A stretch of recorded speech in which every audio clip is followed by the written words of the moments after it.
असल में वो जिन्होंने लाइफ टाइम पाकिस्तान रहना है उनके लिए तो बेहतर है, लेकिन अगर किसी ने दूसरी कंट्री जाना हो तो उसे चाहिए कि लगवा ले वैक्सीन। वैसे भी लगवानी चाहिए। अच्छा जी, तो आज मैंने बनाया कुछ नोट्स भी जो लोगों के कॉमन इश्यूज आ रहे थे एसईओ के। तो एक सबसे बड़ा इशू जो बहुत ज़्यादा लोग फेस कर रहे हैं वो ये कि उनके पेज इंडेक्स नहीं होते। तो इंडेक्स ना होने की सबसे बड़ी वजह सबसे पहले नंबर पे ये है कि वर्डप्रेस से नो इंडेक्स होता है।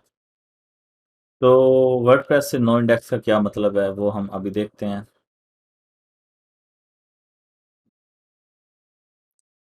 ओपन करते हैं हमारी वेबसाइट।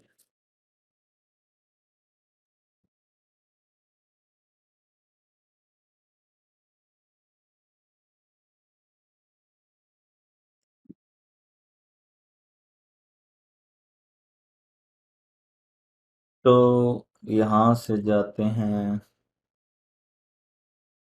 रीडिंग पर, और ये ऑप्शन दिया गया है सर्च इंजन विजिबिलिटी का। अगर ये टिक हुआ हुआ हो तो इसका मतलब ये होता है कि गूगल आपकी वेबसाइट को इंडेक्स ना करें। इसे टिक नहीं होना चाहिए। ये सबसे बड़ा इशू है और ये पहला इशू है हमारा। उसके बाद दूसरा इशू ये है कि जो गूगल सर्च कंसोल है उसके जाएं रिमूवल्स में। अगर यहाँ से वो पेज हुआ हो टेम्परेली रिमूव्ड, या अगर यहाँ पे सिंपल वेबसाइट का लिंक लिखा हो यूआरएल के बजाय, तो इसका मतलब पूरी की पूरी वेबसाइट ही जो है वो डी इंडेक्स की गई है। ये आप बात समझ लें, अगर जब आप यहाँ पे वेबसाइट के यूआरएल लिखते हैं तो वो सिर्फ होम पेज जो है वो डी इंडेक्स नहीं होता, पूरी वेबसाइट डी इंडेक्स हो जाती है। तो यहाँ से आप इन डाउट्स के ऊपर क्लिक करेंगे और यहाँ से सिलेक्ट करेंगे कैंसिल रिक्वेस्ट, तो वो दोबारा इंडेक्स हो जाएगा। ये हो गया दूसरा इशू। ये काफ़ी ज़्यादा क्लाइंट्स, चूँकि मेरा टेक्निकल एसईओ का वर्क है तो मैं चेक करता रहता हूँ, सबसे ज़्यादा लोगों का यही इशू आता है कि वो गलती से शायद होम पेज वो डी इंडेक्स करना चाहते हैं और वो पूरी वेबसाइट डी इंडेक्स कर देते हैं। उसके बाद जो है अगला इशू,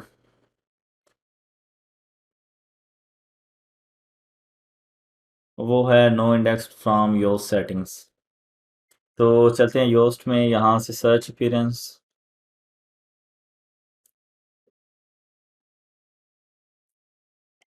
उसके बाद कंटेंट टाइप्स। तो यहाँ से अगर इसे ऑफ कर दें या अगर पहले ऑफ हुआ हो तो इसका ये मतलब है कि कोई भी वेबसाइट की कोई भी जो पोस्ट है वो गूगल के अंदर शो ना हो। इस तरीके से नीचे जाके अगर पेजेस को भी ऑफ कर दें तो इसका ये मतलब है कि कोई भी पेज गूगल में शो ना हो। तो ये ऑप्शन ऑन नहीं होने चाहिए, सॉरी ऑफ नहीं होने चाहिए, ऑन होने चाहिए। उसके बाद वेबसाइट अगर सर्च कंसोल में वेरीफाइड ना हो, तो अगर सर्च कंसोल में वेरीफाइड ना हो तो 90% चांस होता है कि गूगल आपकी वेबसाइट को क्रॉल ना कर सके, और अगर क्रॉल नहीं करेगा तो इंडेक्स भी नहीं होगी। उसके अलावा साइट में अगर सबमिट ना हुआ हो तो, अगर साइट मैप सबमिट ना हुआ हो तो फिर भी काफ़ी चांस होता है कि पेजेस इंडेक्स ना हो। उसके बाद अगर आपका कंटेंट कॉपीड है, मिसाल के तौर पे किसी वेबसाइट पे चलते हैं, जैसे यही वेबसाइट है।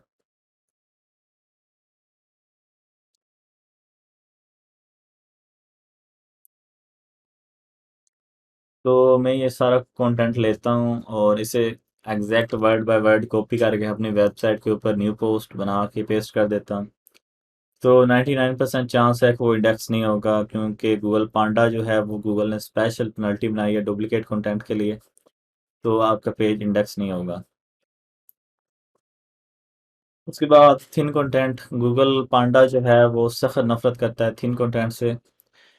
तो थिन कंटेंट बेसिकली क्या चीज़ होती है, अगर आपका कोई पेज 300-400 वर्ड से कम है तो काफ़ी ज़्यादा चांसेस हैं कि गूगल उसे इंडेक्स नहीं करेगा।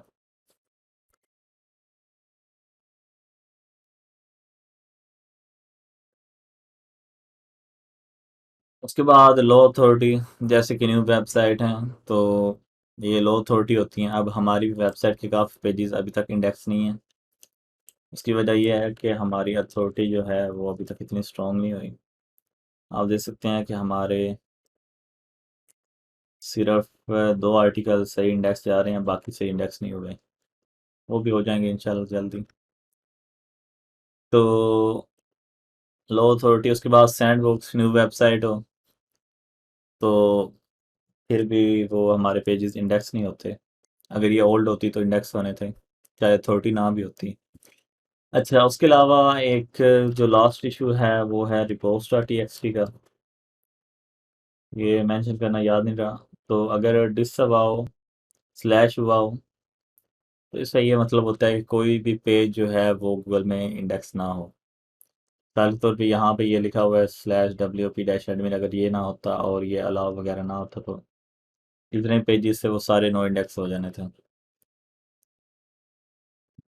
अच्छा जी, उसके बाद कुछ लोगों ने पूछा था सैंड बॉक्स के बारे में। तो बेसिकली सैंड बॉक्स की 3 मेन स्टेजेस होती हैं। सबसे पहली जो स्टेज होती है उसमें पूरी वेबसाइट इंडेक्स नहीं होती। फिर जब हम ऑन साइट ऐसे कर लेते हैं, कोई थोड़े बहुत प्रोफाइल बैकलिंक्स बना लेते हैं, वो आहिस्ता आहिस्ता उसके जो कुछ छोटे मोटे पेजेस हैं वो इंडेक्स होने शुरू हो जाते हैं। तो जब इंडेक्स होनी शुरू हो जाए तो इसका मतलब ये होता है कि हम पहली स्टेज से बाहर निकल आए हैं। उसके बाद दूसरी स्टेज में हम उसके जो फर्स्ट 100 होते हैं उनमें शो नहीं होते। अगर आप शो होने लग पड़े हैं तो इसका मतलब आपने सेकंड स्टेज भी पास कर ली है। उसके बाद है थर्ड स्टेज का मतलब ये है कि आप फर्स्ट 30 में ना शो हों। तो नॉर्मली जब भी हम कोई न्यू पोस्ट करें तो उसे कम से कम फर्स्ट 30 में शो होना चाहिए। उससे ज़्यादा वो यही इंडिकेट करता है कि वो सैंडबॉक्स में है। तो सैंडबॉक्स ब्रेक करने का तरीका है क्वालिटी कंटेंट, उसके बाद अथॉरिटी बैकलिंक्स, थोड़ा सा वेट और गूगल एड्स वगैरह। ये 2-3 चीज़ें काफ़ी होती हैं। अच्छा, उसके बाद जो सबसे ज़्यादा सवाल लोग पूछते हैं कि हमारे पास क्लिक्स आती हैं, ऑर्डर्स क्यों नहीं आते? तो उसकी काफ़ी वजूहात होती हैं। सबसे पहले नंबर पे जो मेन वजह है वो है इनवैलिड ट्रैफिक। मतलब आप कोई ऐसा कीवर्ड्स है जिसके ऊपर आर्टिकल लिखते हैं कि how to get free computer, मिसाल के तौर पे आप उस पे रैंक भी कर लेते हैं। अब वो सारे मुफ्त खो रहे हैं, अब उनमें कोई भी किसी के पास भी धेला भी नहीं है आपसे कुछ खरीदने के लिए। वो आएंगे, वो सोचेंगे शायद कोई हैक वगैरह हो, अगर उन्हें मिल गया ठीक है, ना मिला तो चले जाएंगे। पैसे तो उनके पास पैसे भी नहीं है। उसके अलावा अगर कोई बंदा लिखता है buy shoes from Nike website, अब वहाँ पे आपकी सर्विस शूज़ की वेबसाइट है, तो वो आपकी वेबसाइट पे अगर आ भी जाए तो वो देखेगा कि ये सर्विस शूज़ की है, वो दोबारा वापस चला जाएगा, वो खरीदेगा नहीं। इस तरह करके काफ़ी ज़्यादा और भी टाइप्स होती हैं। तो हमने इसी वजह से सिर्फ कमर्शियल इंटेंट वाले जिनके साथ वो स्पेशल मॉडिफायर्स होते हैं, बेस्ट रिव्यू वगैरह, उनको टारगेट करना होता है। उसके बाद जो दूसरी मेन वजह है, कुछ लोग समझते हैं बस ट्रैफिक ले आए तो ऑर्डर्स आ जाएंगे। वो हर जगह स्पाम करते हैं, अपने यूआरएल को दुनिया के सारे ग्रुप्स में पोस्ट कर देते हैं। उसके बाद वो उसे पेजेस पे पोस्ट कर देते हैं, यूट्यूब कमेंट्स में पोस्ट कर देते हैं, रैंडम लोगों की यूट्यूब पे। वो ये समझते हैं कि जी हमारे पास ऑर्डर्स आएंगे, बस आ गए ऑर्डर्स, अभी आ जाएंगे, बस ये ट्रैफिक आ जाए तो ऑर्डर आ जाएंगे। तो भाईजान, सॉरी टू डिसअपॉइंट यू, इस तरीके से नहीं होता। हमें प्रोफेशनल तरीके से जो टारगेटेड ट्रैफिक होती है वो चाहिए होती है। उसके बाद जो तीसरी बड़ी वजह है वो ये है कि invalid buyer country. For example, अब हम जब भी रैंक करते हैं वेबसाइट को, वो ग्लोबल मतलब पूरी दुनिया में रैंक होती है। तो अब कोई बंदा आता है इटली से।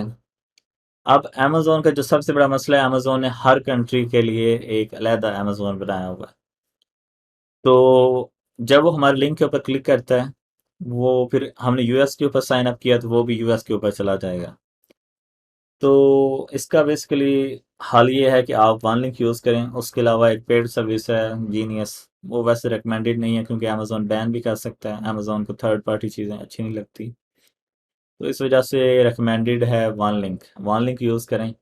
वन लिंक क्या करता है कि जब कोई बंदा बरतानिया से आता है तो वो उसे बरतानिया के अमेज़ोन पे भेज देता है, जब कोई बंदा इटली से आता है तो उसे वो इटली के अमेज़ोन पे भेज देता है।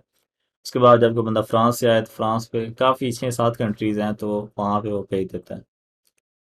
इसके बाद जो फोर्थ मेन रीज़न है वो ये है कि हमारी वेबसाइट सही तरीके से रैंक नहीं कर रही। अगर हम 7वें 8वें नंबर पे रैंक कर रहे हैं, ज़्यादा चांस है लोग, एक आधा बंदा आ जाएगा, थोड़ी बहुत ट्रैफिक आ जाएगी, लेकिन वो लो कन्वर्टिंग ट्रैफिक होती है। ज़्यादातर जो इंफॉर्मेशन वाले होते हैं वही ज़्यादातर पेजेस देख रहे होते हैं, उनकी इतनी ख़ास इंटेंट नहीं होती।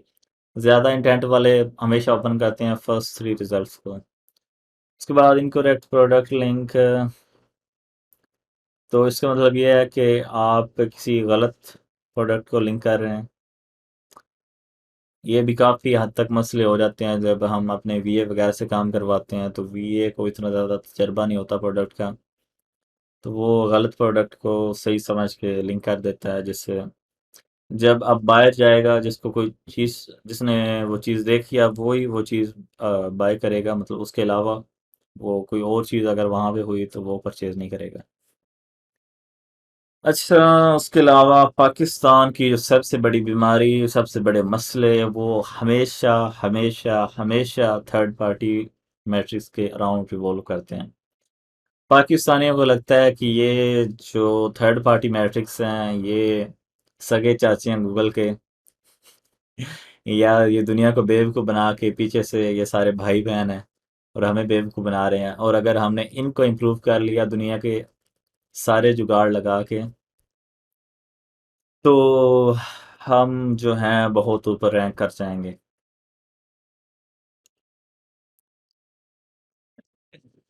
इसलिए वो इनको चूने लगाते हैं, इतने ज़्यादा चूने लगाते हैं, इतने ज़्यादा चूने लगाते हैं जिसकी हद नहीं।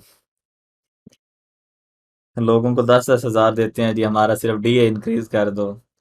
दुनिया की जो मर्जी फेक से फेक चीज़ लगाओ, बस हमारा डीए इंक्रीज होना चाहिए, गूगल ही हमारा डीए देखेगा। हत्ता कि उधर उन्होंने स्पेशल लिखा भी हुआ है अपनी डेफिनेशन के अंडर। अगर हम जाएं गूगल पे, यहाँ पे लिखें व्हाट इज डोमेन अथॉरिटी, अब ये ऑफिशियल मोज ओपन हो रहा है, ऑफिशियल मतलब उनकी अपनी वेबसाइट है।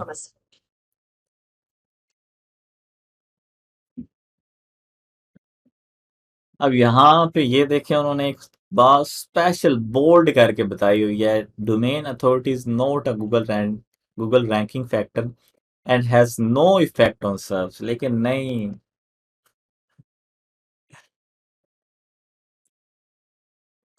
अच्छा जी, अब पता नहीं वॉइस कहाँ पे कट होगी, वैसे काफी इंटरेस्टिंग बात थी।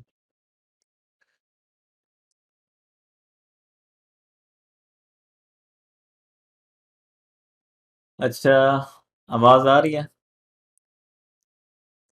और स्क्रीन मेरे ख्याल से गलत आ रही है, स्क्रीन 2 होनी चाहिए। हाँ जी, हेलो हेलो हेलो।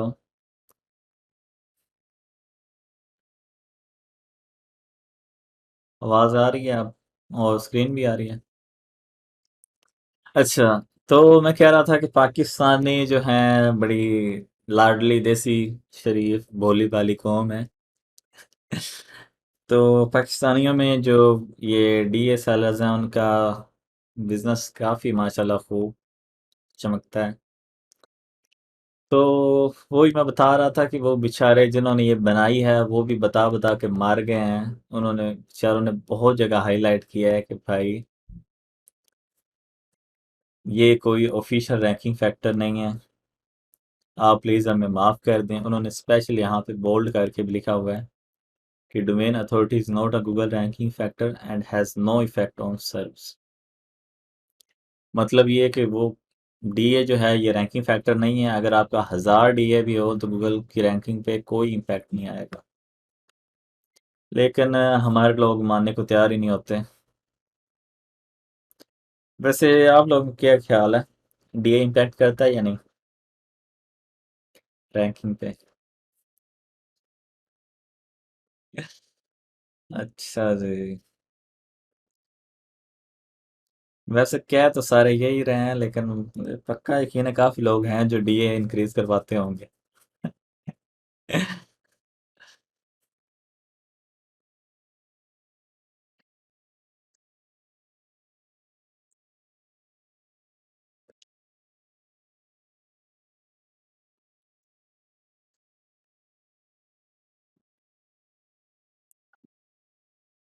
वैसे असल में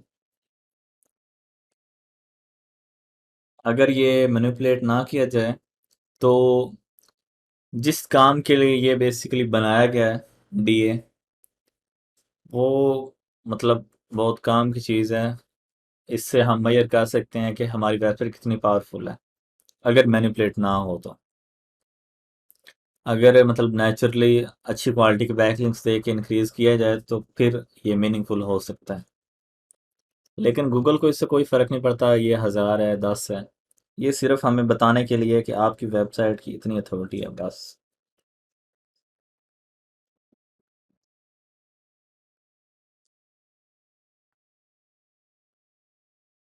अच्छा जी, उसके बाद पेज अथॉरिटी। बेसिकली ये जो डोमेन अथॉरिटी होती है ये बेसिकली 1 से लेके 100 तक होती है। तो बेसिकली ये बनाई गई है शो करवाने के लिए पावर को, कि जो आपके बैकलिंक्स हैं उनके अंदर कितनी पावर है। ये उससे रेट करती है 1 to 100 के दरमियान, कि इतने पावरफुल आपके बैकलिंक्स हैं। फिर उन सब बैकलिंक्स की एवरेज पे ये हमें एक नंबर दिखाती है कि आपकी वेबसाइट इतनी पावरफुल है। डीए को इंक्रीज असल में ना एक लोगों का कंसेप्ट मुझे बेसिकली ना समझ नहीं आता। लोग डीए कैसे इंक्रीज हो सकता है? वैसे पाकिस्तानी तो वो डीआर इंक्रीज करते हैं। तो अब डीआर जो है ना, मजे की बात है कि डीआर एक बैकलिंक से भी इंक्रीज हो सकता है।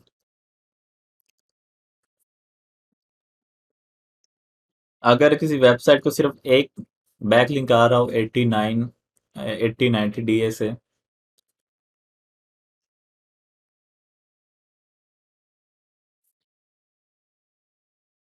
तो उसका डीए भी इंक्रीज हो सकता है, क्योंकि D R sorry D R जो होता है वो बेसिकली एवरेज होती है।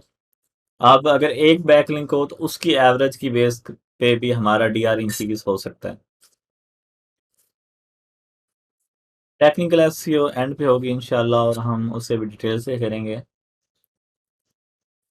तो एक दफ़ा ये सेकंड मंथ कंप्लीट होने वाला है और हम वेबसाइट को थोड़ा सा इसके प्रोसेस को साइड पे करेंगे कि बैकग्राउंड पे होता रहे, सारे कंसेप्ट भी क्लियर हो जाएं साथ साथ। अच्छा जी।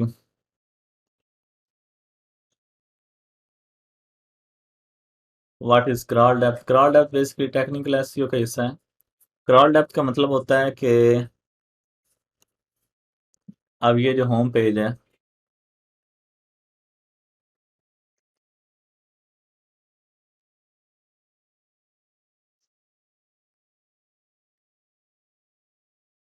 ये है 0। उसके बाद अब मैं यहाँ पे कोई पेज ओपन करता हूँ। अब ये 2 हो गया, यहाँ पे क्रॉल डेप्थ 1 हो गया, उसके बाद 2 हो गया। मतलब ये बेसिकली इस तरीके से होता है कि कितनी क्लिक्स लगती हैं होम पेज से एक स्पेसिफिक पेज जाने पे। तो गूगल जो है वो अगर ज़्यादा क्रॉल डेप्थ हो, मतलब कोई पेज आपको 8वें 9वें पेज पे मिल रहा हो, तो इसका मतलब काफ़ी बुरा भी हो सकता है। गूगल हो सकता है वहां तक पहुंच ना पाए, इस वजह से ये हमने सिस्टम बनाया है क्रॉल डेप्थ वहां रखने के लिए, कि सबको होम पेज से लिंक कर दें।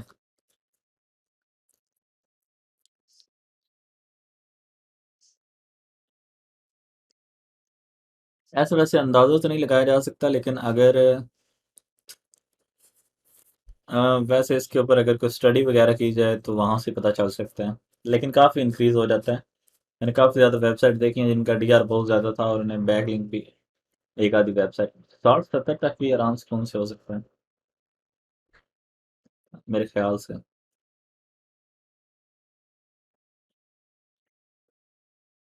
आप नीच रिसर्च में डीए का मसला ये है कि अंदाज़न मैं कह रहा हूँ, असल में मैंने जब मैं रिसर्च करता हूँ एक्सपायर्ड डोमेन्स, तो वहाँ पे काफ़ी डोमेन्स मुझे ऐसी नज़र आती हैं जहाँ पे मतलब एक दो बैकलिंक्स होते हैं और उनके 60-70 डीआर तक होता है।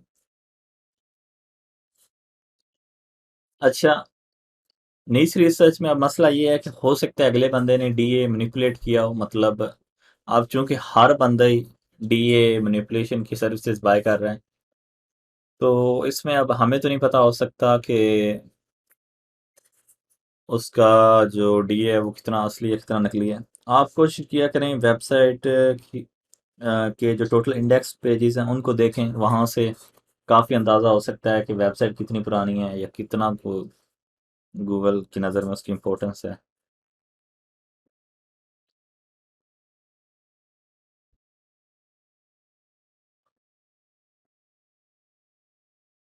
अच्छा,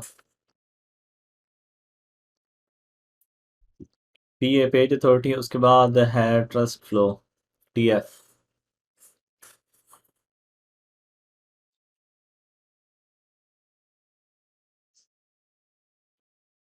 क्लाइंट ज़्यादातर शो ऑफ के लिए उन्होंने आगे बेचना होता है तो उनको बेवकूफ़ बनाते हैं इस तरह। ज़्यादातर जो क्लाइंट्स होते हैं डीए वाले, वो अब पहले जो है वो डीआर देख के लोग परचेज करते थे बैकलिंक, तो लोगों ने ये दुनिया को बेवकूफ़ बनाने के लिए ये बस डीए देखो इतना ज़्यादा है हमारा और हमसे बैकलिंक परचेज करो ये वो। अच्छा, उसके बाद है टीएफ और सीएफ। टीएफ कहते हैं ट्रस्ट फ्लो को, ये बेसिकली मजेस्टिक मेरी नज़र में मोज से हज़ार गुना बेहतर टूल था, लेकिन वो बेचारे इतने ज़्यादा पॉपुलर नहीं हुए, इस वजह से कोई उनकी बात नहीं करता। उनके थोड़े से वो जो क्रॉलिंग सिस्टम है वो भी थके हुए हैं, लेकिन इनका जो मैट्रिक था वो बड़ा हाई लेवल का था, अभी भी है लेकिन बहुत कम इस्तेमाल होता है। तो टीएफ ट्रस्ट फ्लो और सीएफ साइटेशन फ्लो। सीएफ जो है साइटेशन फ्लो, ये बेसिकली जाहिर करता है उसको अमाउंट को, और जो टीएफ है वो क्वालिटी को।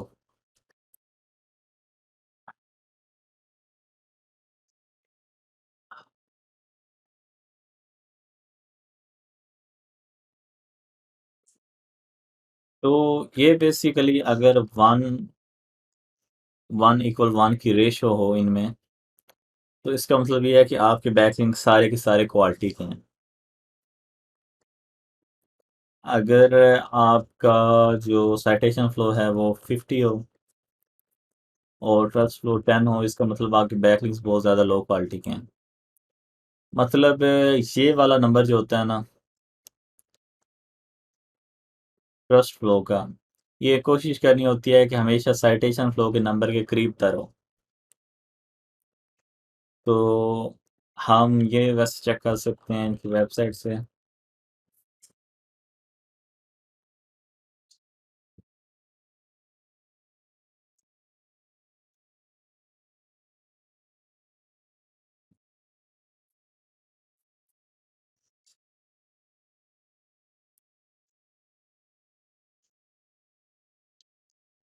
अच्छा जी, अच्छा जी और अच्छा जी।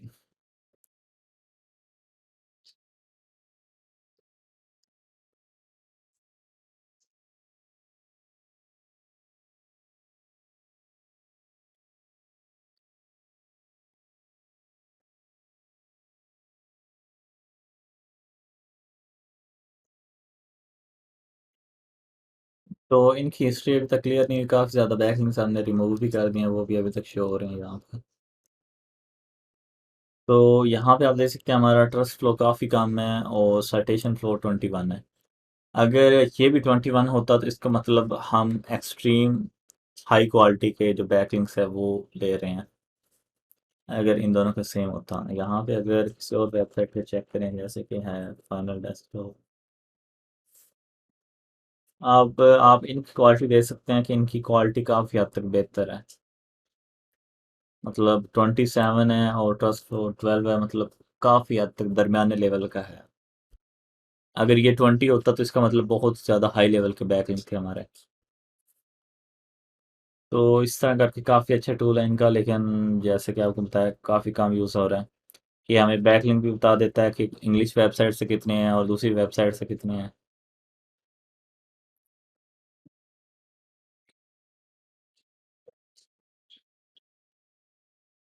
उसके अलावा और भी यहाँ पे एंकर टेक्स्ट वगैरह। अच्छा जी। उसके बाद अच्छा मोज भी मैं आपको एक दफ़ा दिखा दूँ।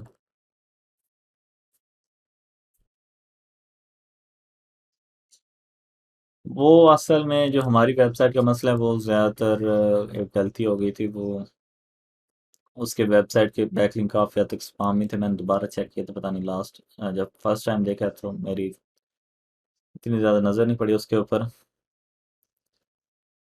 तो जब मैंने दोबारा देखा तो फिर मुझे महसूस हुआ कि ये डोमेन ठीक नहीं, फिर मैंने उसे रिमूव कर दिया था।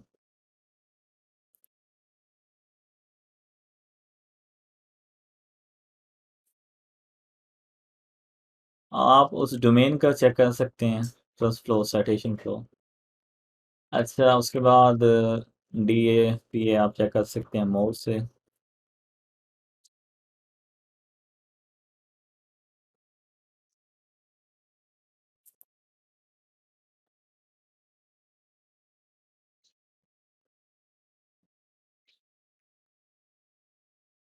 तो इनका क्रॉलर काफ़ी हद तक स्लो है। इन्होंने अभी तक सिर्फ 3 लिंक पिक किए हैं और हमारी अथॉरिटी बता रहे हैं, और हमारी अथॉरिटी यहाँ पे सिर्फ है एक।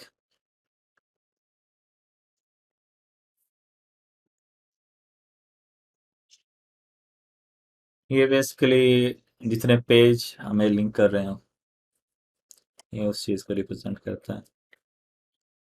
तो ये हमारे कंपैरेटर की 33 है। इसके बाद हम चलते हैं डी आर। डी आर जो है वो सबसे ज़्यादा मैनिपुलेट होता है इन सारे मैट्रिक्स में। सबसे ज़्यादा जो अच्छा मैट्रिक है वो टी एफ और सी एफ है, सबसे अच्छा। लेकिन ये इनकी बदकिस्मती है कि ये ऐसे वर्ल्ड में सबसे कम यूज़ होते हैं, लेकिन क्वालिटी के हिसाब से ये सबसे अच्छे मैट्रिक्स हैं। अच्छा उसके बाद ओपन करते हैं एच रेफ्स।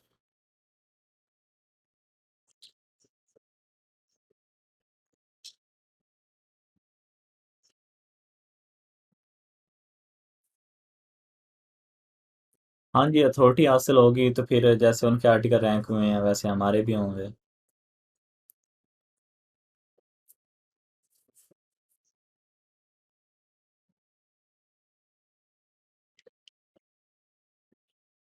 ओपन करते हैं।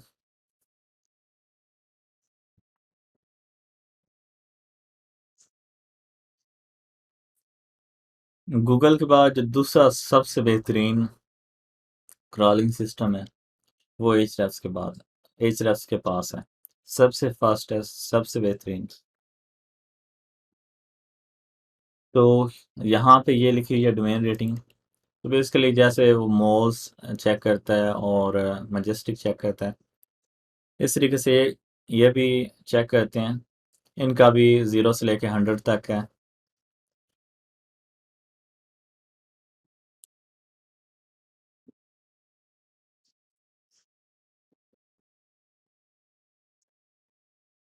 एक्सपायर डोमेन कम नहीं कर सकते। एक्सपायर डोमेन इस वक्त सिर्फ मेरे ख्याल से 3 एक्सपायर डोमेन्स लगी हुई हैं हमारी वेबसाइट पे। तो आप देख सकते हैं माशाल्लाह 17 कीवर्ड्स हमारे आ चुके हैं सर्च कंसोल में। आहिस्ता आहिस्ता पिक कर रहे हैं। असल में आर्टिकल की स्पीड, ये राइटर जो है ना थोड़ा सा, असल में इसी वजह से मैं लोगों को बताता नहीं। जैसे ही थोड़ा सा ये लोगों में पॉपुलर हो जाए तो इंतहाई स्लो हो जाते हैं। अब 2 वीक भी एक आर्टिकल के ऊपर लगा देते हैं। तो अगर हमें हफ्ते में 2-3 आर्टिकल मिलते रहें तो मेरे ख्याल से हम इसे आसानी से बहुत जल्द रैंक कर सकते हैं। तो ये हमारे सारे बैकलिंक्स बन चुके हैं। ये 4 मार्क जो है काफ़ी ख़तरनाक बैकलिंक है, लेकिन फिर भी बेटर देन नथिंग। हाँ जी, डीआर हमारा अल्हम्दुलिल्लाह 8 हो चुका है। अभी तक हमने सिर्फ 3 बैकलिंक लिए हैं। ये CSS लाइट का जो मैंने आपको बताया था, ये DR71 है। अच्छा, उसके बाद रिट्रैक्ट।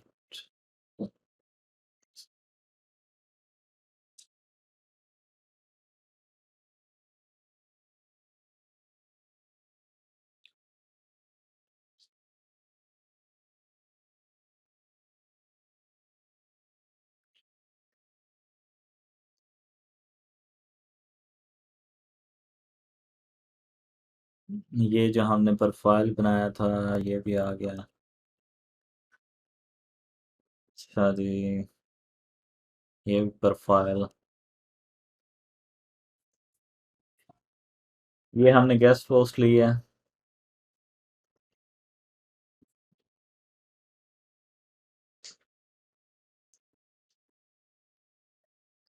अब ये पता नहीं इतने ज़्यादा यहाँ से क्यों आ गए हैं। अच्छा,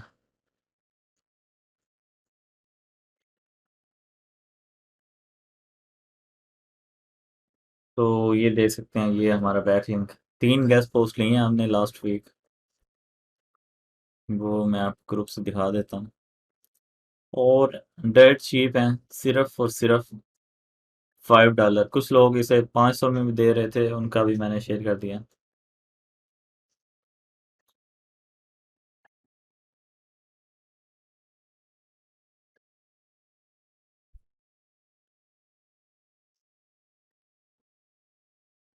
ये हमारी थी तीसरी गेस्ट पोस्ट। ये है दूसरी।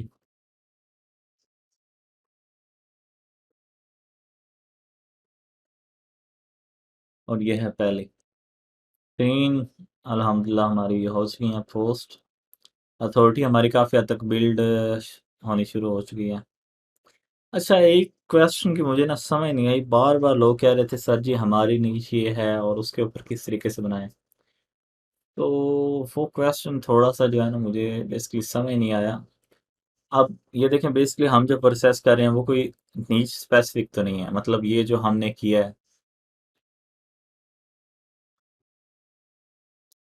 हाँ जी, होम पेज के लिए ले सकते हैं, आप देख सकते हैं कि मैंने।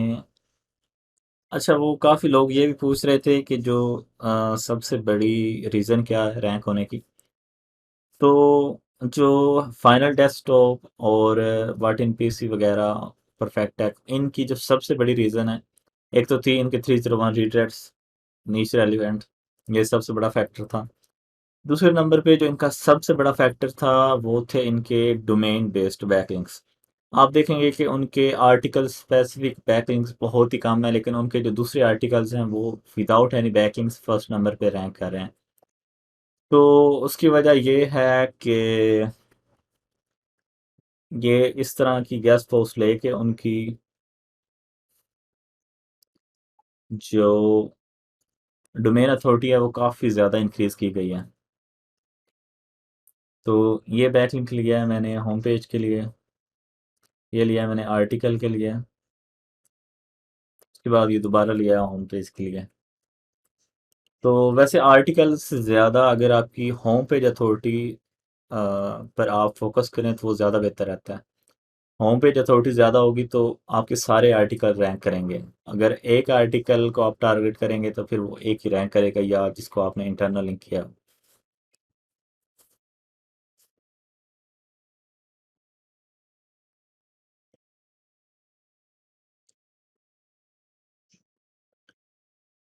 असल में नीच नीच जो है ना, काफ़ी ज़्यादा कॉम्प्लिकेटेड टॉपिक है। इसका मसला ये है कि इसमें आपको टाइम बहुत ज़्यादा चाहिए। अगर इसका कोई लेक्चर भी हो तो कम से कम मेरे ख्याल से 5-6 घंटे का होगा, क्योंकि इसमें आपको बस लिखते जाना होता है और देखते जाना होता है।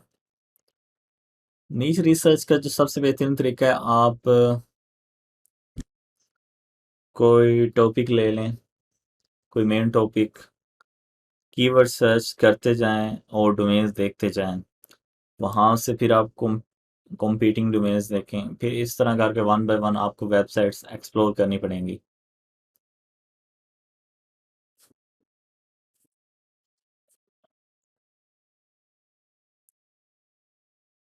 ये देखें जी, हमने compete करना शुरू भी कर दिया है वाटिन पीसी को भी, परफेक्ट टेक रिव्यूज़ को भी, और थोड़े दिन तक यहाँ पे वो हमारी फाइनल डेस्कटॉप भी आ जाएगी। अच्छा, असल में ना थोड़ा-सा कंसेप्ट मैं आपको रिवर्स इंजीनियरिंग का सही तरीके से नहीं समझा पाया, तो वो मैं ना दोबारा अब समझाऊँगा आपको। आपने जाना है फाइनल डेस्कटॉप के ऊपर।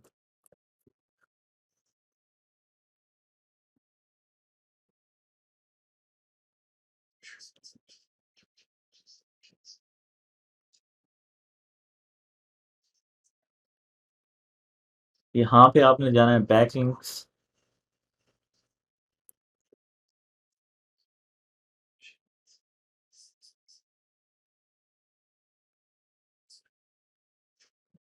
उसके बाद आपने यहाँ से ऑल सेलेक्ट करना है। अब यहाँ पे है सारी ट्रिक। आपने मतलब हमने वन बाय वन अगर चेक करना हो किस स्टेट को बैकलिंक बनाया, कौन सी वेबसाइट पे बैकलिंक बनाया, किस आर्टिकल के लिए बैकलिंक बनाया, मतलब आप 1 से लेकर 100 तक वेबसाइट को कंप्लीटली रिवर्स इंजीनियर कर सकते हैं, उसकी ऑन पेज और ऑफ पेज। ऑन पेज तो हम देख कर सकते हैं, और ऑफ पेज जो है वो अब हम सीखेंगे। यहाँ से आपने करना है ऑल, उसके बाद आपने यहाँ पे करना है फर्स्ट सीन। तो ये है मैजिक ट्रिक। जब आप फर्स्ट सीन करेंगे तो यहाँ पे ये सॉर्ट हो गया है लेटेस्ट। आप दोबारा इसके ऊपर क्लिक क्लिक करेंगे। अब ये देखें, ये जो सबसे पहला बैकलिंक बना था इस वेबसाइट का, अब वहां से ये सारी लिस्ट स्टार्ट हो गई है। अब यहाँ देखें, यहाँ पे ये हमें डेट बता रहा है, तो 17 फरवरी 2021 को इसका पहला बैकलिंक बना है, और वो बना है इस डेट को। उसके बाद आप गैप भी देख सकते हैं कितने दिनों का गैप है। उसके बाद 5 मार्च को ये इनकी दूसरी वेबसाइट है, वहाँ से सबसे पहले जो भी कोई वेबसाइट ओनर होता है वो अपनी वेबसाइट से दूसरी वेबसाइट्स को बैकलिंक देता है। तो यहाँ पे इन्होंने उसके बाद अपनी वेबसाइट से बैकलिंक्स दिए हैं यहाँ पे काफ़ी आर्टिकल्स को। उसके बाद इन्होंने शुरू किया है यहाँ से, ये ईडियो वेबसाइट है। अब इस ईडियो वेबसाइट को हम कांटेक्ट नहीं कर सकते, तो यहाँ पे आपने गूगल पे लिखना है बाय बैकलिंक।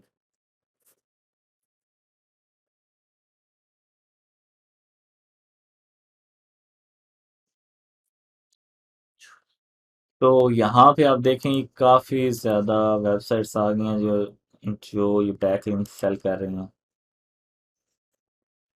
आप अगर डबल कोटेशन लिख दें, पहले एस क्लर्क्स की बहुत मौजें थी, वो अब ख़त्म हो गई हैं।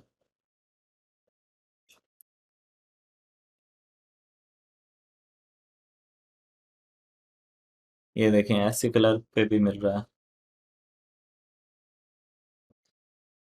असल में मसले की जो जड़ है सबसे बड़ी वो ये है कि इन्होंने पेपाल ओनली कर दिया। अब ये देखें, अब वही छोटे मोटे पैकेजिंग जो हैं ये 500-500 डॉलर में सेल कर रहे हैं।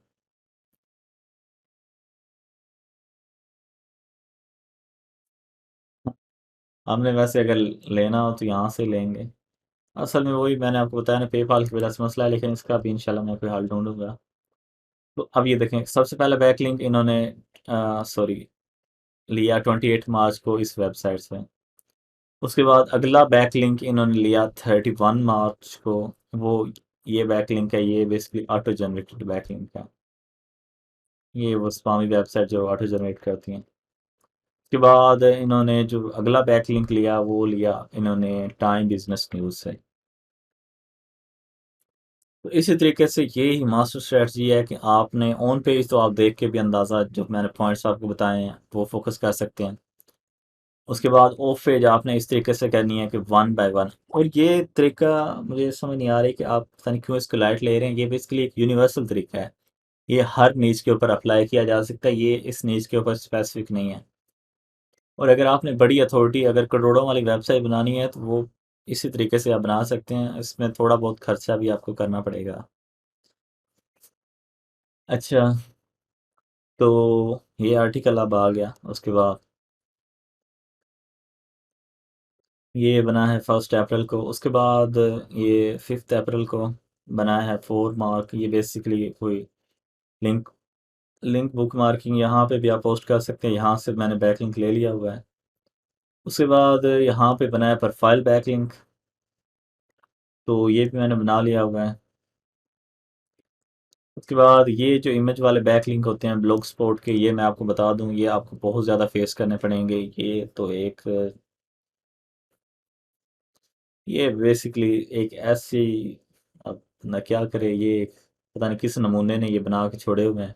हर वेबसाइट को स्क्रैप करते रहते हैं जो भी फर्स्ट पेज पे रैंक करना शुरू कर दें। तो ये बड़ा अजाब होता है, इनसे आपको बड़ा ज़्यादा मुकाबला करना पड़ता है, फिर जाके आप रैंक कर सकते हैं।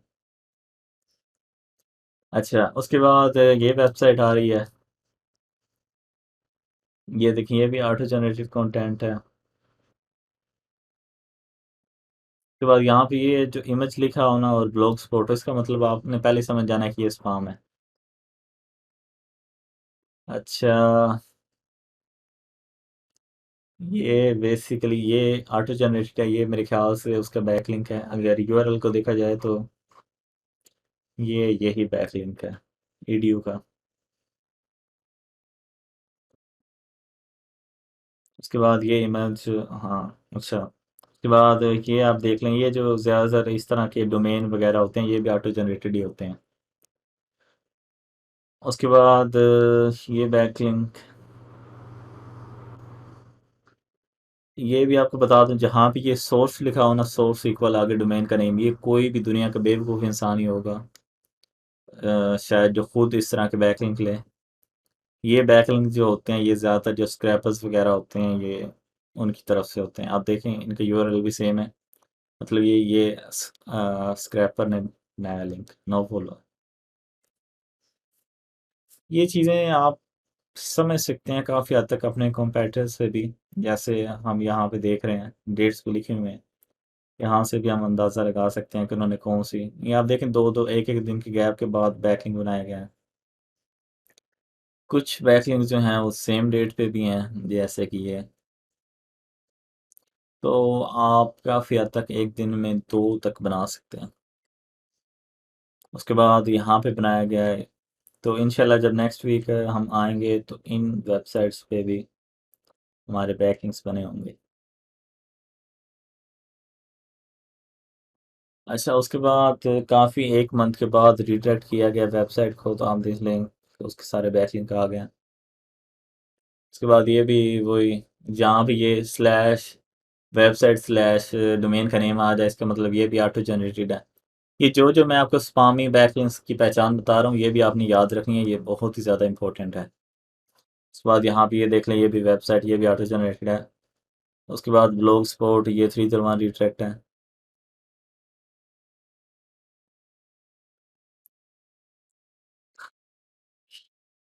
अच्छा, उसके बाद ये चीज़,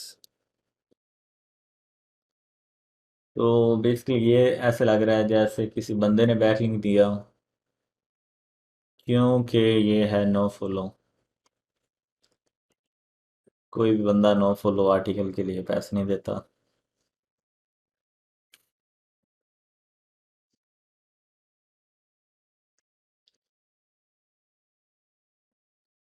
उसके बाद ये बैकलिंक लिए गए हैं, इस तरह वन बाय वन आपने ये सारे के सारे क्रिएट करते जाना है। और इंशाल्लाह आप साथ साथ देखेंगे कि मैं ये सारे के सारे आपको क्रिएट करके दिखाऊंगा एंड तक। और इंशाल्लाह मेरी पूरी कोशिश होगी कि मैं इस वेबसाइट को 100% रेप्लिकेट करूँ आप लोगों के सामने, ताकि आपके सारे कंसेप्ट क्लियर हो जाएं और आपके लिए फ्यूचर में वेबसाइट बनानी भी इतनी मुश्किल ना हो। ऑटो जनरेटेड बैकलिंक्स वेबसाइट जो होती हैं ये ज़्यादातर जो फर्स्ट 10 रिजल्ट्स होते हैं मशहूर क्वेरीज के, उनको ऑटो स्क्रैप कर लेती हैं। तो अगर आप नाम भी बनाएं 99% चांस है कि खुद ही बन जाएगा। ज़्यादातर ये जो डोमेन स्लैश वाले होते हैं, यहाँ पे आप सिंपली अपनी वेबसाइट का नेम लिखेंगे,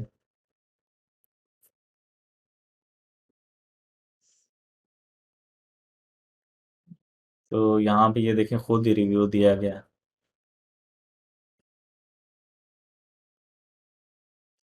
तो मेरे ख्याल से हो सकता है शायद ये वाला इंटेंशनली क्रिएट किया गया हो।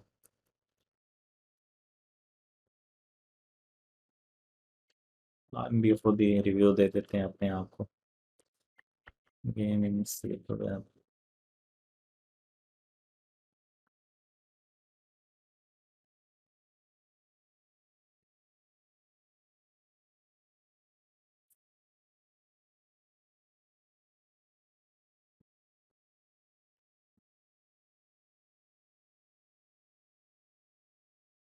ये जो रिव्यू हैं असल में मैं नोटिस नहीं किया ये रिव्यू हो सकता है कि खुद ही बनाया गया। अगर वो जो दिखाते हैं कीवर्ड रैंकिंग वगैरह इस तरह के जो आर्टिकल होते हैं।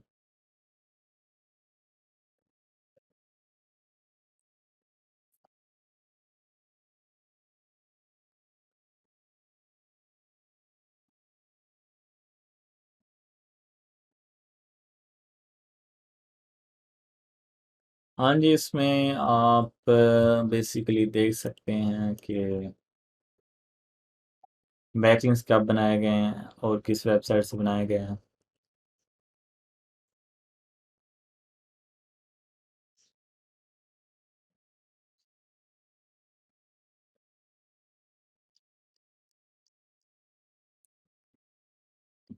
अच्छा, पता नहीं ये किसी शायद फैन ने बनाया है मेरे ख्याल से, क्योंकि उसने अपनी वेबसाइट लिखी हुई है यहाँ पे।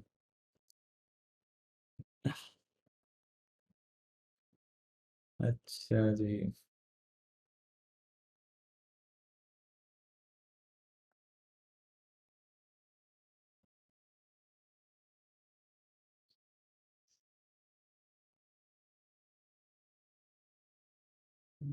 वैसे इस तरह की वेबसाइट्स का कोई इतना ख़ास इम्पैक्ट नहीं होता, ये बस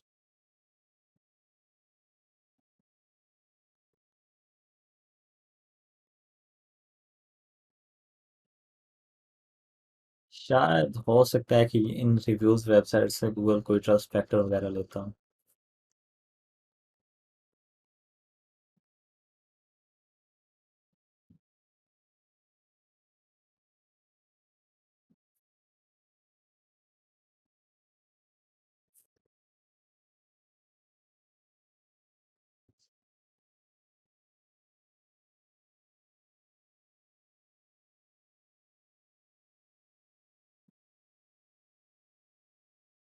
अच्छा जी, ये भी हो गया तो आप देख सकते हैं। उसके बाद ये है, ये लिस्ट का कचरा, ये पता नहीं दुनिया पे क्या कर रही है वेबसाइट्स। अच्छा, ये भी स्पाम है। ये जो है, आप बेसिकली देख सकते हैं हर एक वेबसाइट से ना कम से कम एक लिया गया है डोमेन को बैकलिंक, क्योंकि ये काफ़ी ज़्यादा इफेक्ट पड़ता है इससे।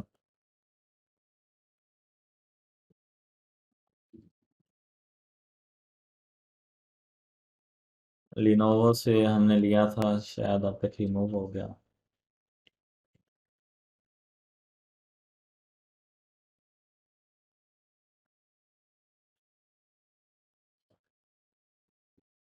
उसके बाद ये सेम वेबसाइट से बार बार न्यू आर्टिकल्स के लिए बैकलिंक लिए गए हैं। ये भी स्पाम है। ये वही तीन चार वेबसाइट्स हैं, वहाँ से ज़्यादा बैकलिंक दिए गए हैं। ये वेबसाइट हैं, ये हैं, ये।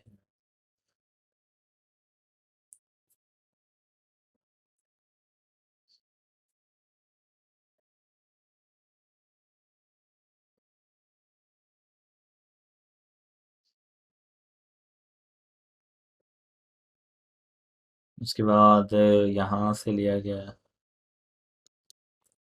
ये देखें, ये भी स्पामी है।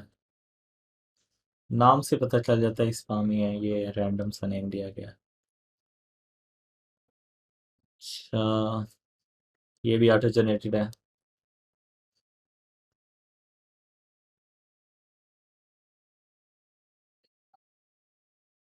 हाँ जी, वहाँ से ले सकते हैं, काफ़ी ज़्यादा लोग लेते भी हैं।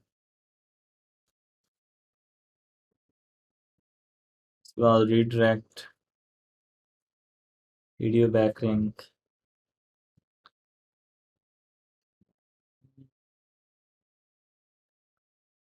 उसके बाद यहाँ पे ये स्लैश सर्च आ रहा है, इसका मतलब ये भी ऑटो जनरेटेड है।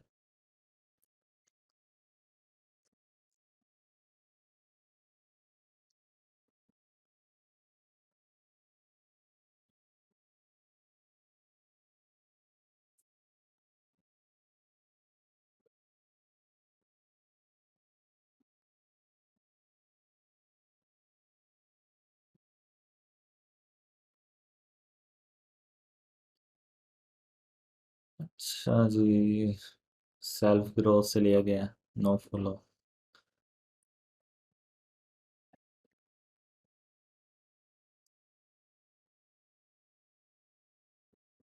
ऑटो जनरेटेड तो बेसिकली तोहफे के तौर पे मिलते हैं हर वेबसाइट से, वो आप नहीं जांच पा सकते।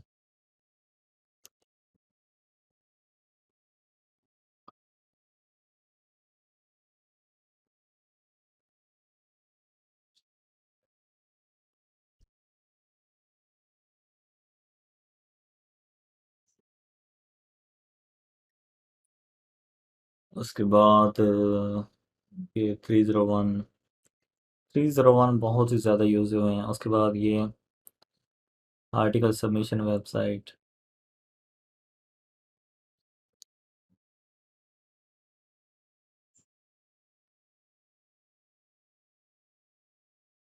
उसके बाद ये भी गेस्ट पोस्ट है।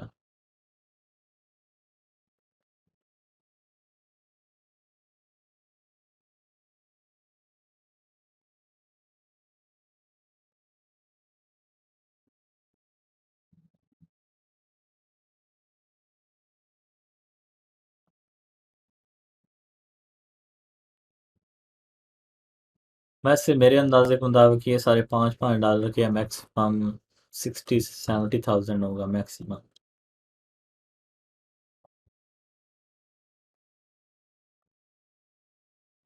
या थोड़ा बहुत ज़्यादा। लेकिन अगर 60-70,000 लगा के भी अच्छी वाली वेबसाइट बन जाए एफिलिएट की।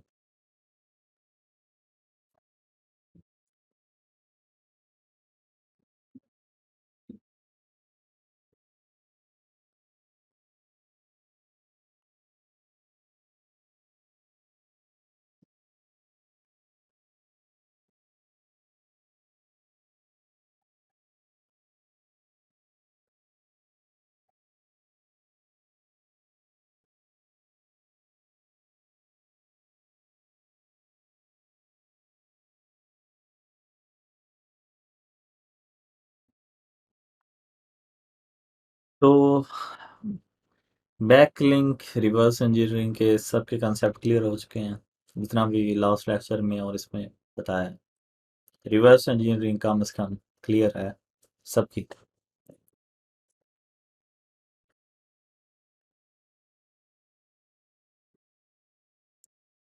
अगर किसी का कोई क्वेश्चन है तो वो काइंडली यहाँ पे पूछ ले, इससे पहले कि हम आगे चलें। हम्म।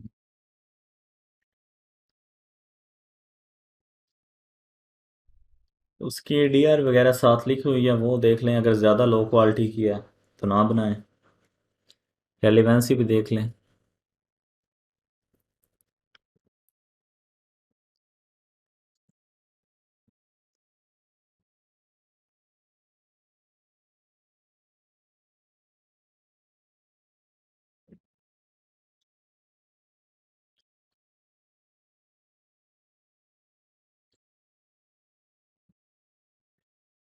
मैक्सिमम मेरी नज़र में तो 5 तक काफ़ी होती हैं।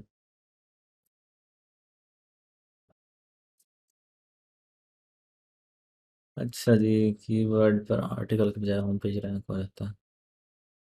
नहीं, ऐसा नहीं होता असल में ना, वो डोमेन अथॉरिटी पास हो जाती है। अब जो हमारी स्पेशल थीम में जैसे वो फीचर है ना, क्रॉल डेप्थ का, अब होम पेज के लिए बैक लिंक लेने की एक और भी चालाकी है यहाँ पे।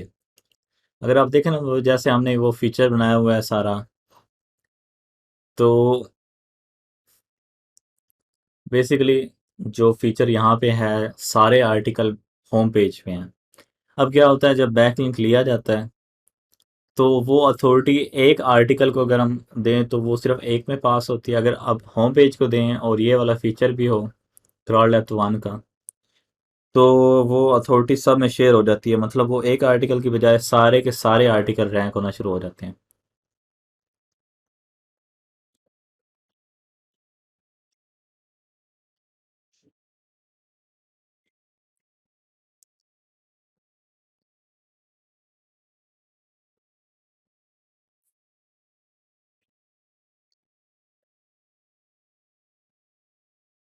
ज़रूरी नहीं कि सारे बैकलिंक्स बनाएं, हो सकता है आधे बनाएं और आपकी वेबसाइट रैंक हो जाए।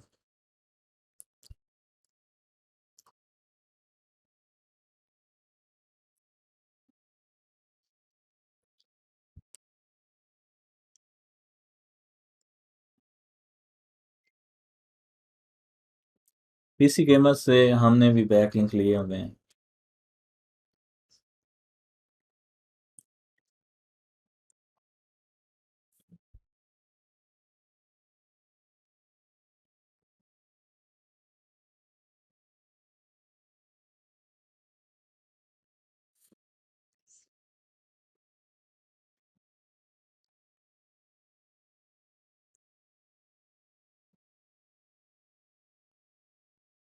नहीं, इस तरीके से तो नहीं होता वैसे। होम पेज तो तभी रैंक होगा अगर होम पेज पे कंटेंट होगा। गूगल ने तो कंटेंट को रैंक करना है।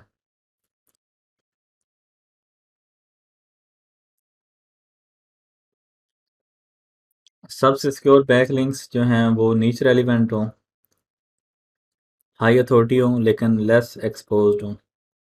मतलब ये नहीं कि हर बंदा ही उनका बैकलिंक सेल कर रहा हो। तो उस तरह की वेबसाइट काफ़ी हद तक अच्छी रहती हैं, गूगल से भी बची रहती हैं।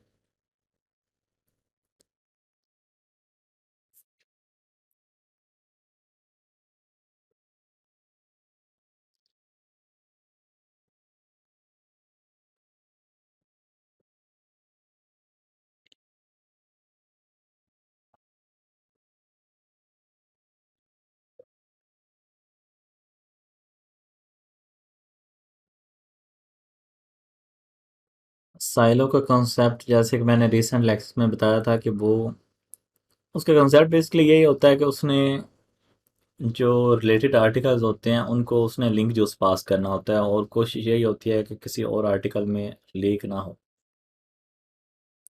मतलब अब जैसे अब ये आर्टिकल है, इनमें से कोई भी आर्टिकल ओपन करें तो यूआरएल में ये देखें ये क्या आ रहा है, कैटेगरी आ रही है।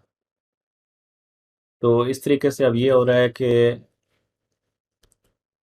ये आपस में इनके ज़्यादातर लिंक शेयर हो रहे हैं, इनकी अथॉरिटी आपस में शेयर हो रही है।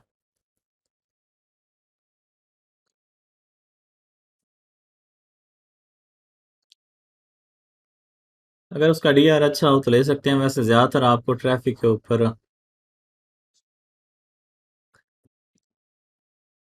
फोकस करना चाहिए। अच्छा जी, असल में वो जो स्ट्रेटजी होती है होम पेज के ऊपर कंटेंट वाली, वो ज़्यादातर ईएमडी में यूज़ की जाती है, हमें उसकी ज़रूरत ही नहीं है। हम चाहते हैं कि यहाँ पे हम सारी अथॉरिटी इकट्ठी करें और उसको दूसरे पेजेस तक पहुँचाएँ।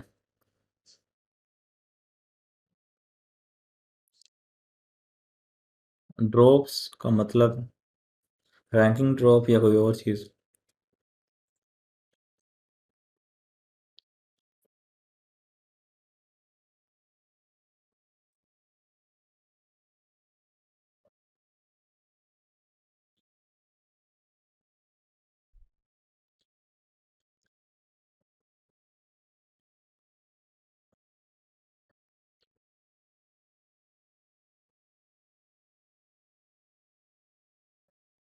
देखिए, अगर नॉलेज बेस है और उसमें कोई मदरबोर्ड का आर्टिकल है, अगर हम उससे मदरबोर्ड की किसी आर्टिकल को लिंक करते हैं तो वही बेसिकली वो साइलो होगा, क्योंकि दोनों आर्टिकल मदरबोर्ड से रिलेटेड है।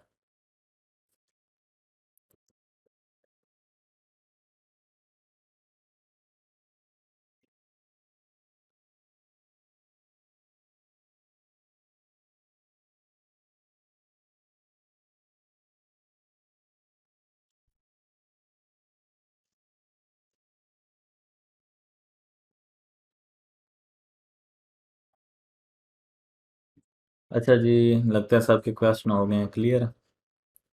तो हम चलते हैं आगे।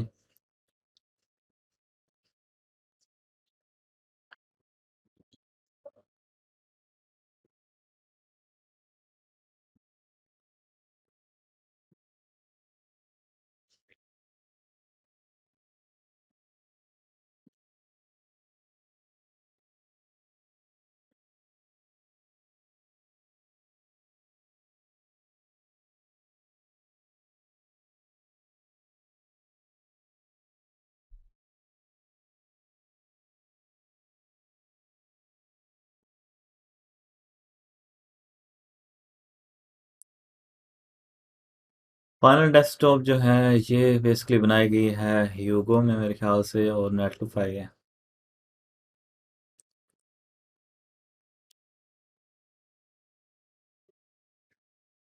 असल में नेटलिफाई भी अच्छी चीज़ है, लेकिन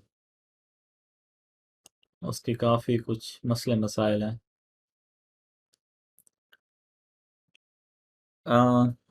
रुस्तम की सबसे बड़ी वजह नेटलिफाई इस्तेमाल करने की ये है कि उसे वो अनलिमिटेड मिली हुई है। क्योंकि जो हमारा एक भाई है रईस, वो नेटलिफाई में बेसिकली हाँ एक वर्कर था, शायद प्रोडक्ट मैनेजर या इस तरीके। तो इस वजह से उन्होंने उसे अनलिमिटेड अकाउंट दिया था। वही आप वो यूज़ कर रहे हैं। अगर आप नेटलिफाई ओपन करें, उनकी फाइल है, उसके अंदर उसका नाम भी लिखा हुआ है।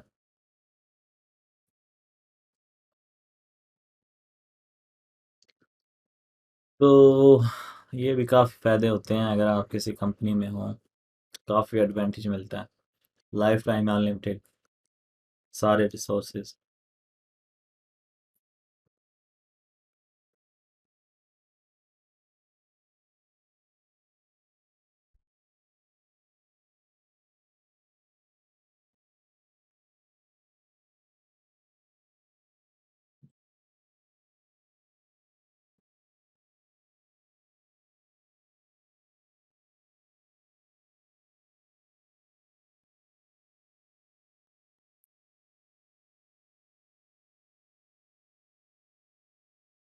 अगर आपकी वेबसाइट काफ़ी अच्छा खासा अर्न कर रही हो तो फिर इतना ज़्यादा सेलिंग में इशू नहीं आता, लेकिन रेट थोड़ा सा कम लगता है आम वेबसाइट से।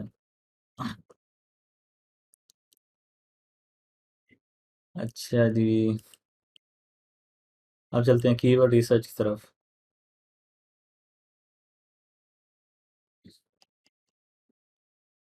यहाँ पे लिखते हैं बेस्ट मदरबोर्ड फॉर। उसके बाद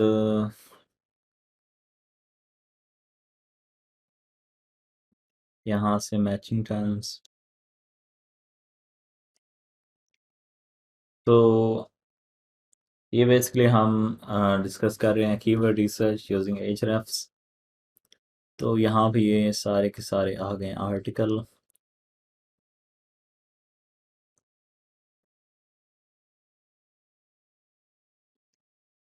best motherboard for mining i7-9700K।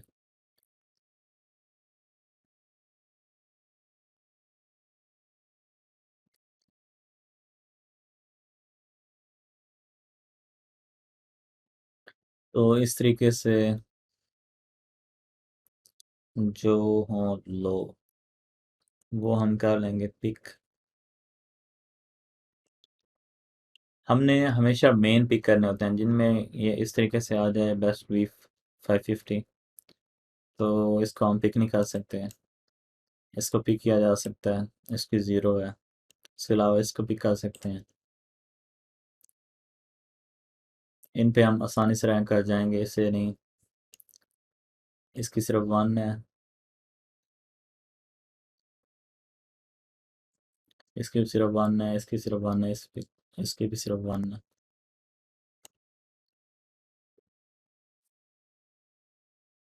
इतनी केडी कम होगी उतना ज़्यादा रैंक करना आसान होगा।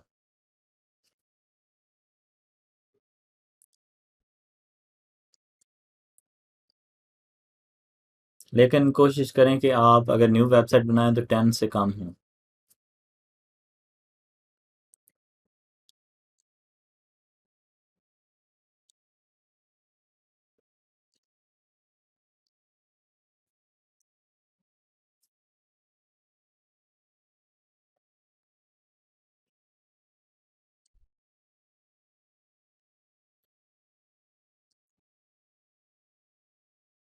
अच्छा जी। और अच्छा जी। तो हम इनकी एक लिस्ट क्रिएट कर लेते हैं।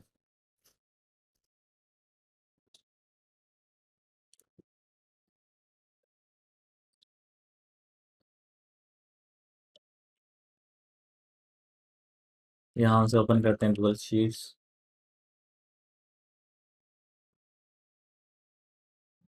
लास्ट टाइम किसी ने मेरे से क्वेश्चन किया था कि हम रैंक ट्रैकिंग की हिस्ट्री किस तरीके से चेक करें।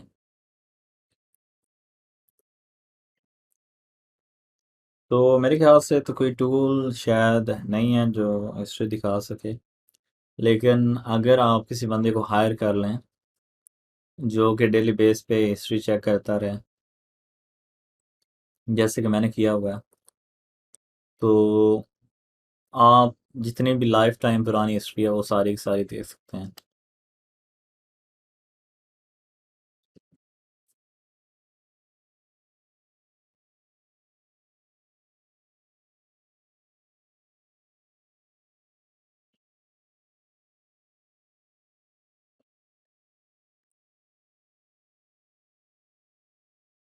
अच्छा जी। ये आर्टिकल हमने लास्ट टाइम लिखे थे, ये दो हो चुके हैं, ये भी हो चुका है। अब यहाँ से लेते हैं कुछ न्यू आर्टिकल्स। हम लेंगे ज़्यादातर, अगर बिल्कुल न्यू वेबसाइट है तो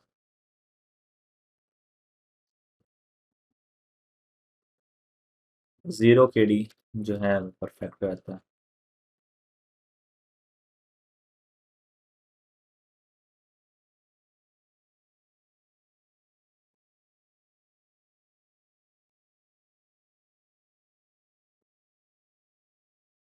या वन, इससे ज़्यादा कोशिश करेंगे ना। अच्छा जी। ये सब है।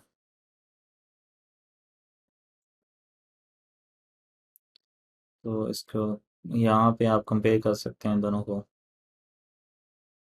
अगर ये सेम हो तो इसका मतलब ये है कि आपको पिक कर लेना चाहिए। अच्छा जी।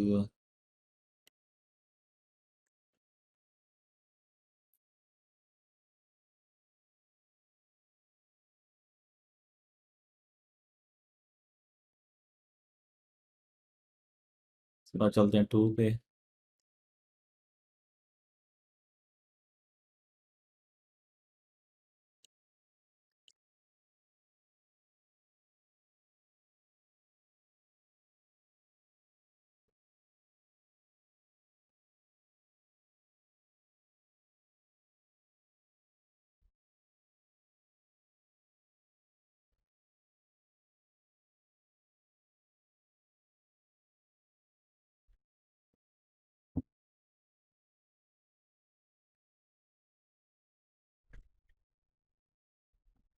कतरा कतरा दरिया बनाता है। तो अगर इन पे करते रहें तो उम्मीद है काफ़ी हद तक कुछ ना कुछ हो सकता है।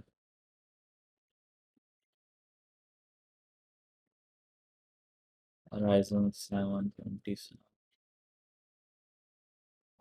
ये भी प्रोसेसर है, ठीक। इसको भी कॉपी कर लेते हैं।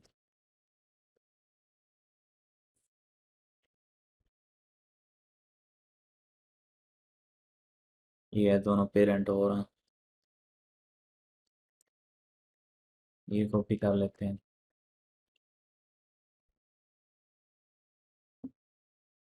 अच्छा जी। तो अब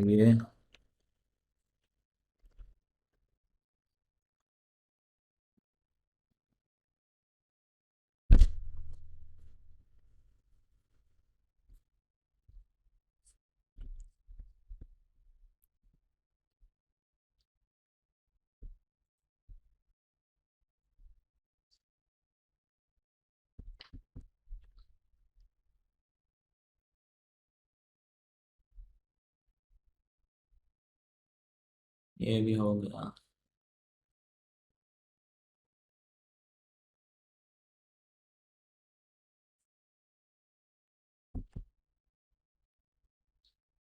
अच्छा,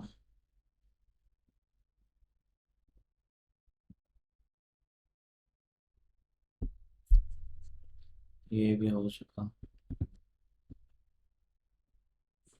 ये जिनके आगे रेडिट वगैरह आ रहा है ना, इनको हम यूज़ नहीं कर सकते। ये नेविगेशन कीवर्ड्स हैं। अगर आगे वेबसाइट का लिंक, वेबसाइट का नेम आ रहा हो, तो आपने याद रखना है कि वो हमेशा नेविगेशनल होते हैं। आपने उन्हें कभी भी टारगेट नहीं करना।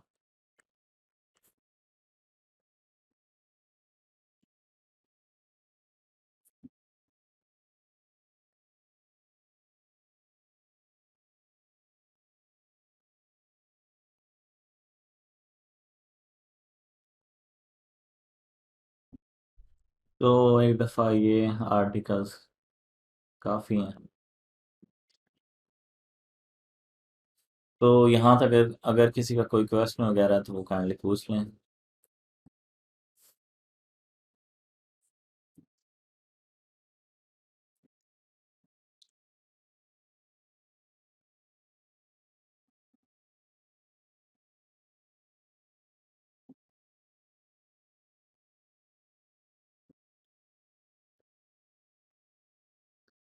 किसी का है कोई क्वेश्चन?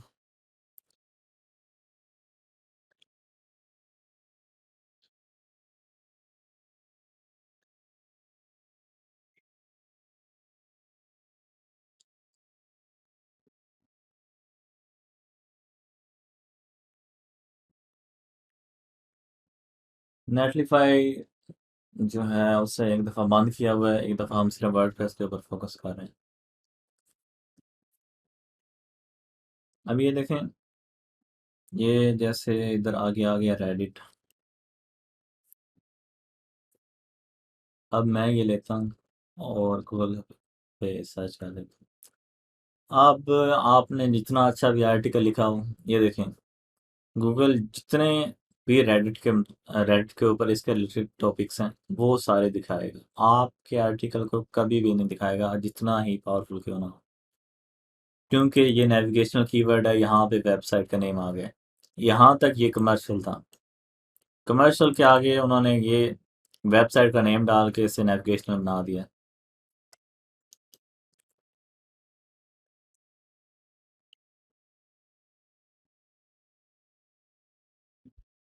अच्छा जी।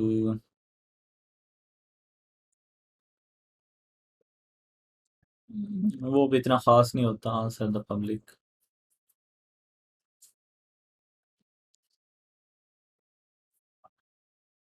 वो बहुत लो सर्चेज होती हैं, कोई 10-15 होती होंगी मैक्सिमम एक आधे वर्ड के लिए। अच्छा, इंफॉर्मेशनल। यहाँ पे लिखते हैं मदरबोर्ड। यहाँ पे इंक्लूड पे क्लिक करते हैं और यहाँ पे लिखते हैं हाउ, वाई, व्हाट।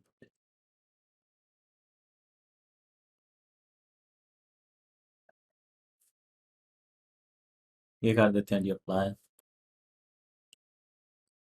अच्छा,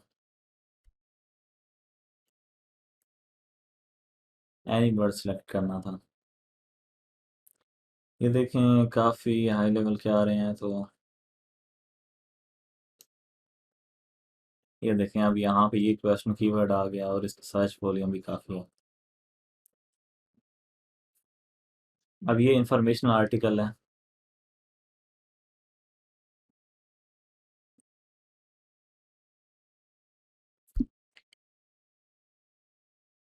अब गूगल यहाँ पे दिखा रहा है क्विज वेबसाइट्स। अब अगर आप इसके ऊपर एक अच्छा खासा आर्टिकल लिखें तो 50-50 चांस है कि आप इसके ऊपर रैंक कर जाएं।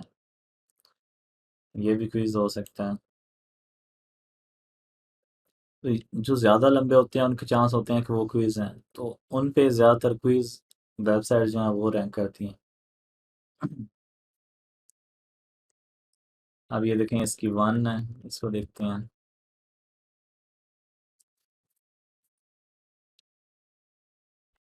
फॉर्म्स वगैरह आ रहे हैं।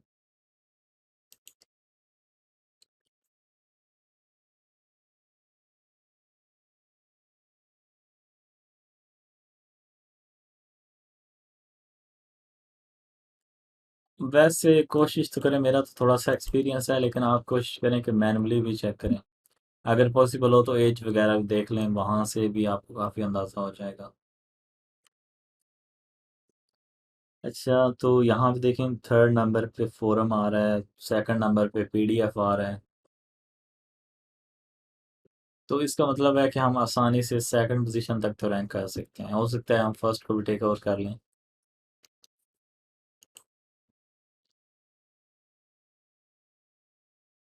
अच्छा, एक और क्वेश्चन आया था, काफ़ी इंटरेस्टिंग क्वेश्चन था कि हमें इंफॉर्मेशनल आर्टिकल्स के लिए कैटेगरी यूज़ करनी चाहिए या हम पेजेस यूज़ करें। तो मेरे ख्याल से तो वैसे ना, अगर अगर आप साइलो स्ट्रक्चर यूज़ कर रहे हो तो काफ़ी हद तक बेहतर तो यही होता है कि आप पेजेस यूज़ कर लें। पेजेस का असल में ये मसला है, फिर आप कोई एक पेज नहीं बना सकते जहाँ पे वो सारे हों। फिर उसके लिए या तो कोई आप एक स्पेशल कैटेगरी टाइप बना लें जो कस्टमली जिसकी प्रोग्रामिंग की गई हो कि वो सारी पोस्ट जो पेजेस में है वो भी शो करवाए।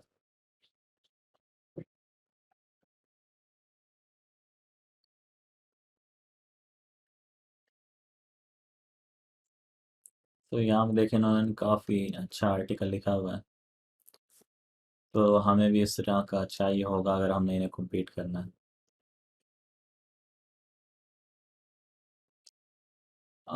असल में पिक्चर यूज़ कर सकते हैं। असल में डुप्लीकेट होने की वजह से मैं थोड़ा सा अवॉइड करता हूँ उसको।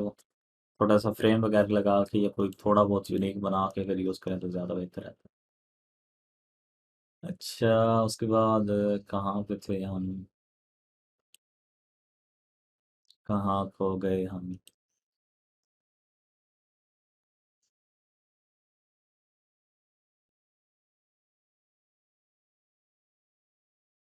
ये, अच्छा, सेकंड पेज पे चलते हैं। ये आ गया, ये।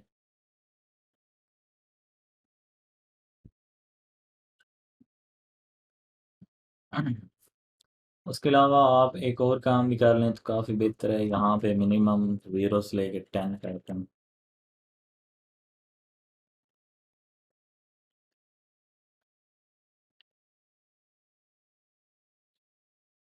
अब काफ़ी हद तक वो कीवर्ड्स आ रहे हैं जो सारे लो कंपटीशन है। और टेलीफोन मदरबोर्ड इज फ्राइड।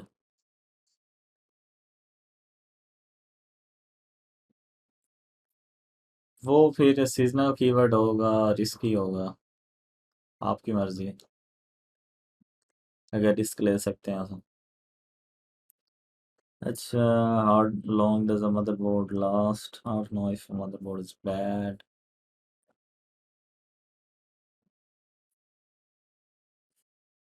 वैसे इंफॉर्मेशनल पे तो कोशिश करनी चाहिए कि 100 से ज़्यादा हो। और एफिलिएट अगर 20 भी हो जाए तो काफ़ी होता है, क्योंकि सेल का एक आधा चांस होता है इस वजह से।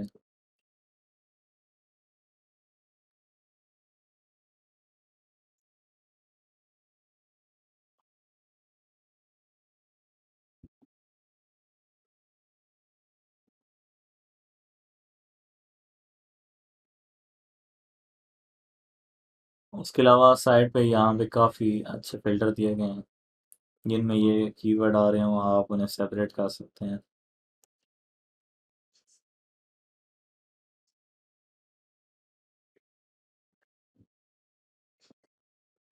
तो ये वो टॉपिक है जिसके ऊपर हमने लिखा, तो आप देख सकते हैं इसकी KD 0 है।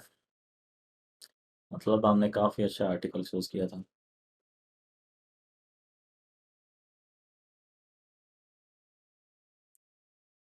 तो किसी को कोई क्वेश्चन है कीवर्ड रिसर्च के बारे में तो काइंडली पूछ लें। और ये कंसेप्ट जो अभी आपने समझा है, जिनको पहले नहीं पता था, उनको समझ आ गई है इसकी?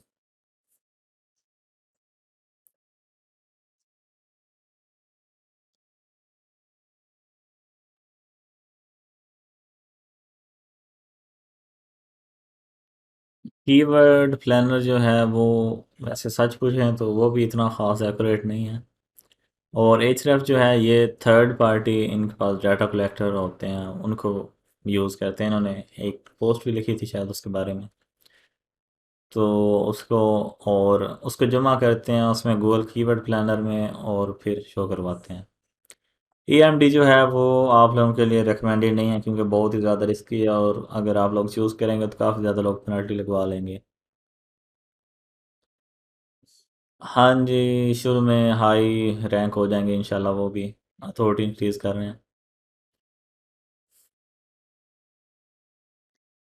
दोनों की बजाय एचरेफ काफ़ी अच्छा है मेरे ख्याल से, ज़ाती तौर पे एचरेफ ज़्यादा अच्छा है उससे। आकाश भाई, इस तरीके से काम नहीं करता ये गूगल। अगर आप ले भी लेंगे दूसरे दिन पेनलाइज होगे तो बैठे होंगे। Check manual keyword difficulty before you try. अच्छा,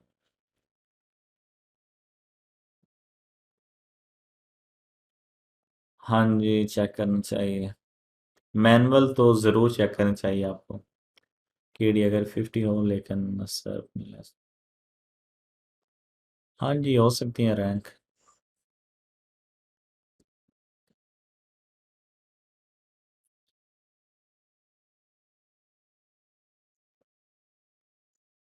केडी बेसिकली इस फैक्टर पे डिपेंड करती है कि आपको अंदाजन कितने बैकलिंक्स की ज़रूरत हो सकती है किसी चीज़ के ऊपर रैंक करने के लिए।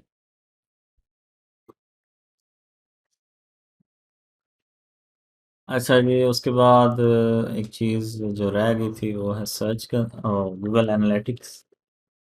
जाते साथ ही उसको थोड़ा सा एक्सप्लेन कर लेते हैं।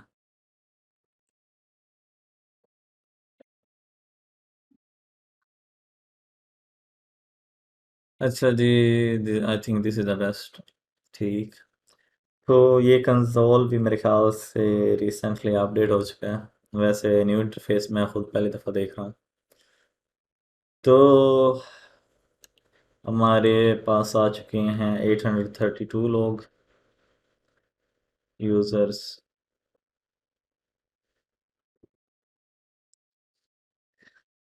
10 6 रिटेंशन,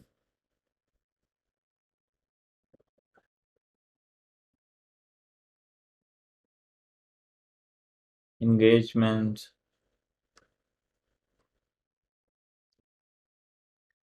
यूज़र एक्टिविटी और टाइम। पेज व्यूज़ हमारे हो चुके हैं 5.8। एवरेज जो टाइम लोग स्पेंड करते हैं वो है 1 मिनट 35 सेकेंड।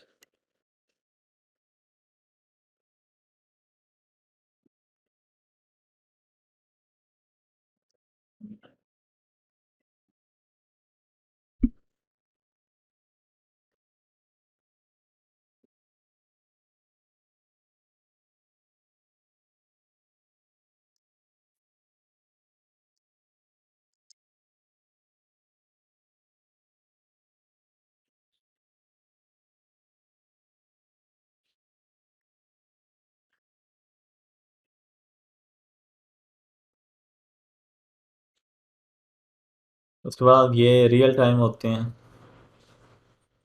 रियल टाइम का मतलब कि इस वक्त कौन से बंदे कहाँ से हमारी वेबसाइट को चेक कर रहे हैं। तो इस वक्त 0 लोग हैं। पिछले 30 मिनट में आ चुका है एक बंदा। एड्स भी चेक कर लेते हैं।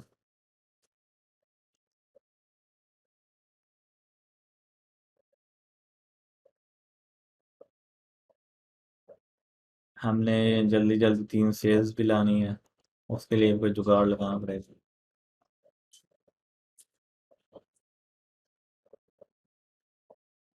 हाँ जी, दोबारा बना सकते हैं।